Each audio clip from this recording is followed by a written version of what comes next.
السلام علیکم ورحمۃ اللہ وبرکاتہ احمدہ واصلی علی رسولہ الکریم اما بعد فاعوذ باللہ من الشیطان الرجیم بسم اللہ الرحمن الرحیم وقولوا للناس حسنا صدق اللہ العظیم۔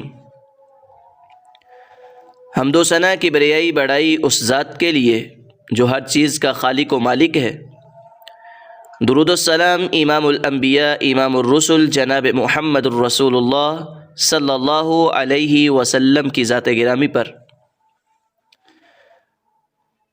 حضرات ذی وقار، آج ہم قرآن پاک کی مختصر تفاسیر اس کا آغاز کرتے ہیں،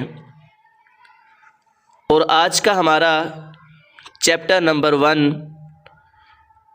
گفتگو کے حوالے سے ہے کہ گفتگو کس طریقے سے کرنی چاہیے، گفتگو کرتے ہوئے ہمارا انداز کیا ہونا چاہیے، اور اس کے بارے میں قرآن مجید فرقان حمید ہماری کیا رہنمائی کرتا ہے، اس کو ہم آج پڑھیں گے اور آج سیکھیں گے۔ قرآن مجید فرقان حمید سورۃ البقرہ آیت نمبر 83، اس کے اندر اللہ رب العزت اس بات کا اعلان کر رہے ہیں کہ وَقُولُوا لِلنَّاسِ حُسْنًا، کہ لوگوں سے تم کہو اچھی بات، کہ جب کسی سے آپ بات کر رہے ہیں تو گفتگو کے درمیان، گفتگو کے دوران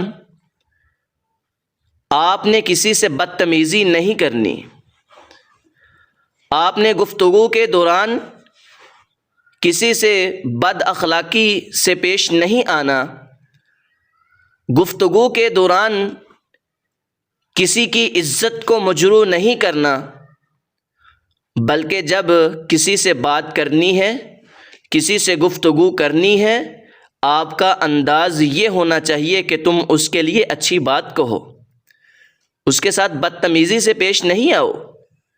قرآن ہماری یہ رہنمائی کرتا ہے، قرآن ہمیں یہ سکھلاتا ہے کہ کسی کے ساتھ بات کرتے ہوئے بدتمیزی نہیں کرنی۔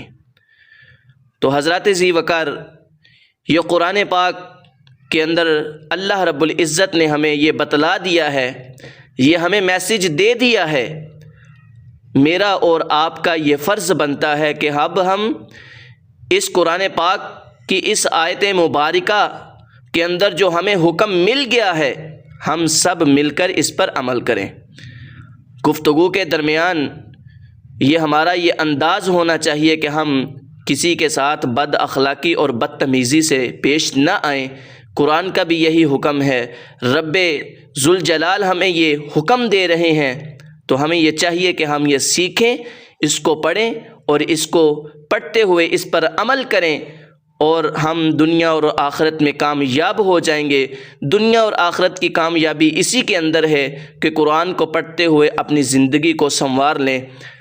اللہ سے دعا ہے کہ اللہ رب العزت مجھے اور آپ کو اس بات پر عمل کرنے کی توفیق عطا فرمائے۔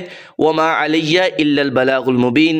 السلام علیکم ورحمۃ اللہ وبرکاتہ۔